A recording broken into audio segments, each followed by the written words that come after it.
Это обновленный вокзал города Уральск. Сегодня он встречает пассажиров с современным обликом и удобной инфраструктурой. Для удобства пассажиров здесь построен переход сразу на перроны, установлены лифты и созданы безбарьерные маршруты. А это вокзал Казалы в Кызылординской области. Здесь историческое здание сохранило свой узнаваемый архитектурный облик. Но внутри появились современные инженерные системы, комфортные залы ожидания, цифровая навигация и все необходимое для удобства пассажиров. Еще один пример – вокзал Аман-Карагай в Костанайской области. После реконструкции он стал современным и функциональным транспортным узлом. Обновленные помещения, благоустроенная прилегающая территория и безбарьерная среда сделали поездки более комфортными как для жителей, так и для гостей региона. И это всего 3 вокзала из 70 обновленных на сегодняшний день. Несмотря на разные размеры, возраст и архитектуру вокзалов, цель модернизации одна – создать единый стандарт комфорта для пассажиров по всей стране. Независимо от того, находится вокзал в областном центре или небольшом населенном пункте, люди должны получать одинаково высокий уровень сервиса, безопасности и доступности. Наш вокзал обрел новый облик. Особенно нравятся национальные орнаменты. Все стало очень продумано для удобства пассажиров. Впечатления хорошие. Вообще вся территория, нам очень вот это все устройство очень нам нравится. Модернизация вокзала в Уральске, несмотря на тот размах, с которым он здесь проводится, это всего лишь часть грандиозного плана по реновации вокзалов по всему Казахстану. География и масштаб просто впечатляют. 124 железнодорожных вокзала превращаются в современные ворота городов и регионов. И это не только красивый внешний облик. Для удобства пассажиров создаются современные системы кондиционирования, удобные залы ожидания, онлайн-табло.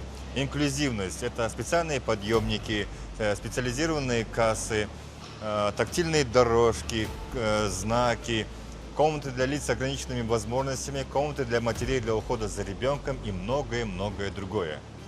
Что большая часть вокзалов была либо построена, либо большая часть основных капитальных ремонтов происходила 30, 40, 50 лет назад.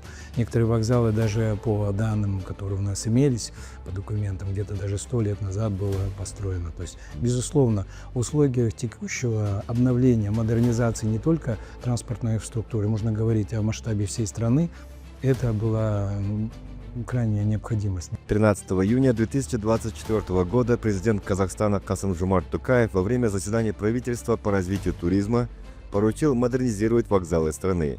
И уже через год началась самая масштабная программа модернизации вокзалов за годы независимости. Посмотрите, как изменились вокзалы после реконструкции.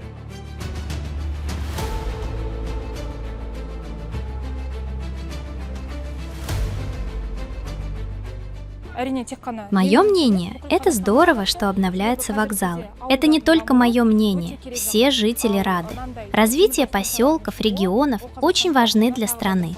Считаю, что новые вокзалы дадут хороший импульс для этого. Казахстан – очень красивая страна, где и много туристических мест. Однако расстояния между ними большие, в силу размеров нашей страны. Я очень рада, что теперь вокзалы станут привлекательными для туристов. Сегодня вокзал становится первой точкой знакомства пассажира с современной железной дорогой. Но изменения происходят далеко не только здесь. Пока обновляются вокзалы, по всей стране строятся новые магистрали, модернизируются существующие пути, вводятся вторые пути и обходные линии, создаются транспортно-логистические терминалы и мультимодальные хабы. Расширяются пограничные переходы, внедряются цифровые технологии управления перевозками. Все это не отдельные проекты, а единая программа развития железнодорожной отрасли. Ее цель – создать современную транспортную систему Казахстана, более быструю и надежную, способную обеспечить растущие потребности экономики, повысить безопасность перевозок и сделать путешествия пассажиров комфортнее. Все эти проекты вкупе направлены, безусловно, на повышение пропускной способности, на повышение, получается, обновление транспортной инфраструктуры, которая является, так сказать, ключевым фактором с тем, чтобы данный потенциал транзитный был максимально использован. Казахстан постепенно укрепляет свою роль как международный транзитный узел. Расположение на пересечении международных транспортных коридоров является одним из главных преимуществ Казахстана. Новые железнодорожные линии, современные терминалы, обновление вокзалов, цифровая инфраструктура. становятся элементами транспортной экосистемы, которая объединяет север и юг, восток и запад. Именно поэтому модернизация вокзалов – это не финальная цель, а лишь одна из составляющих большого курса на обновление всей железнодорожной отрасли. Современная железная дорога – это уже не просто рельсы и поезда. Это инфраструктура, которая объединяет регионы, ускоряет развитие экономики и открывает новые возможности для миллионов людей.